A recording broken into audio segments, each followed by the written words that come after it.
नमः शिवाय। हमारे प्रिय दोस्तों, आज मैं आपके लिए सोमवार व्रत की विधि और उसकी कथा लेकर आई हूँ। तो आइए सबसे पहले हम सोमवार व्रत की विधि देखते हैं। नारद पुराण के अनुसार सोमवार व्रत में व्यक्ति को प्रातः स्नान करके शिव जी को जल और बेलपत्र चढ़ाना चाहिए तथा शिव गौरी की पूजा करनी चाहिए। शिव पूजन के बाद सोमवार व्रत कथा सुननी चाहिए। इसके बाद केवल एक समय ही भोजन करना चाहिए। साधारण रूप से सोमवार का व्रत दिन के तीसरे तक होता है, मतलब शाम तक रखा जाता है। सोमवार व्रत 3 प्रकार का होता है: प्रति सोमवार व्रत, सौम्य प्रदोष व्रत और 16 सोमवार का व्रत। इन सभी व्रतों के लिए एक ही विधि होती है। सोमवार व्रत कथा कुछ इस प्रकार है। एक समय की बात है, किसी नगर में एक साहूकार रहता था जिसके घर में धन की कोई कमी नहीं थी, लेकिन उसकी कोई संतान नहीं थी। इस कारण वह बहुत दुखी था। पुत्र प्राप्ति के लिए वह प्रत्येक सोमवार व्रत रखता और पूरी श्रद्धा के साथ शिव मंदिर जाकर भगवान शिव और पार्वती जी की पूजा करता था। उसकी भक्ति देखकर एक दिन माँ पार्वती प्रसन्न हो गई और भगवान शिव से उस साहूकार की मनोकामना पूर्ण करने का आग्रह किया। पार्वती जी की इच्छा सुनकर भगवान शिव ने कहा कि हे पार्वती, इस संसार में हर प्राणी को उसके कर्मों का फल मिलता है और जिसके भाग्य में जो हो उसे भोगना ही पड़ता है। लेकिन पार्वती जी ने साहूकार की भक्ति का मान रखने के लिए उसकी मनोकामना पूर्ण करने की इच्छा जताई।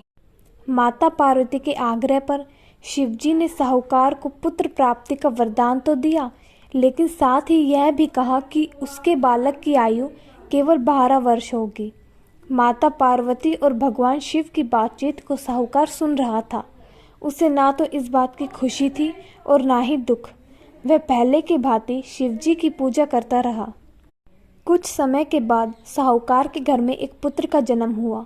वह बालक जब 11 वर्ष का हुआ तो उसे पढ़ने के लिए काशी भेज दिया गया।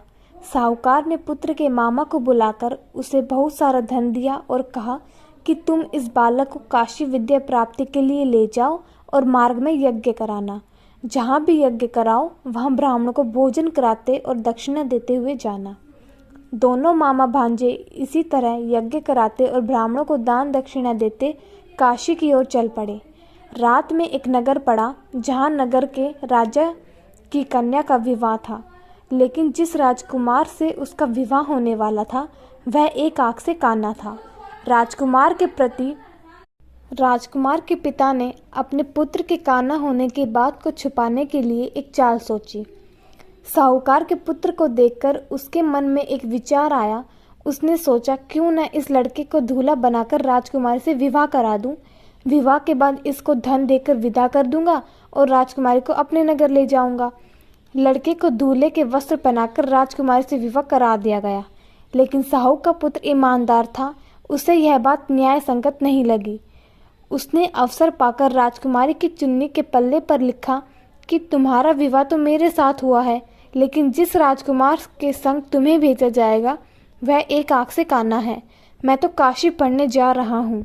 जब राजकुमारी ने चुन्नी पर लिखी बातें पढ़ी तो उसने अपने माता पिता को यह बात बताई। राजा ने अपनी पुत्री को विदा नहीं किया, जिससे बारात वापस चली गई। दूसरी ओर साहूकार का लड़का और उसके मामा काशी पहुंचे और वहां जाकर उन्होंने यज्ञ किया। जिस दिन लड़के की आयु 12 साल की हुई उसी दिन यज्ञ रखा गया। लड़के ने अपने मामा से कहा कि मेरी तबीयत कुछ ठीक नहीं है। मामा ने कहा कि तुम अंदर जाकर सो जाओ।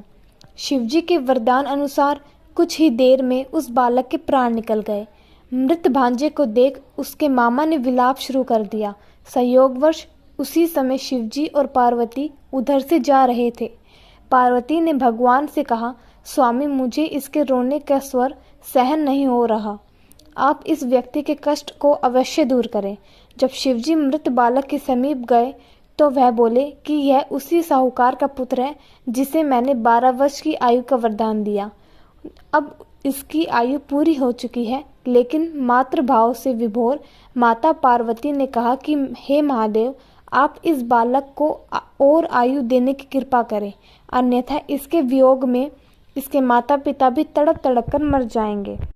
माता पार्वती के आग्रह पर भगवान शिव ने उस लड़के को जीवित होने का वरदान दिया। शिवजी की कृपा से वह लड़का जीवित हो गया। शिक्षा समाप्त करके लड़का मामा के साथ अपने नगर की ओर चल दिया। दोनों चलते हुए उसी नगर में पहुंचे जहां उसका विवाह हुआ था।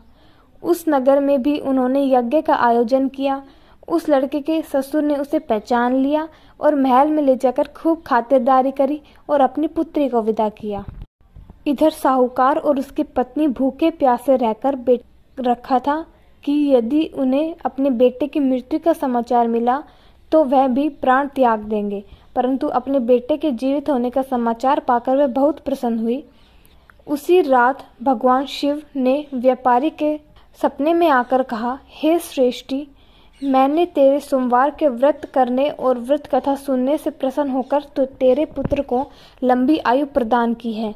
इसी प्रकार जो कोई सोमवार व्रत करता है या कथा सुनता है और पढ़ता है, उसके सभी दुख दूर होते हैं और समस्त मनोकामनाएं पूर्ण होती हैं। शिव भोले हैं और भक्त प्रेमी भी। ओम नमः शिवाय।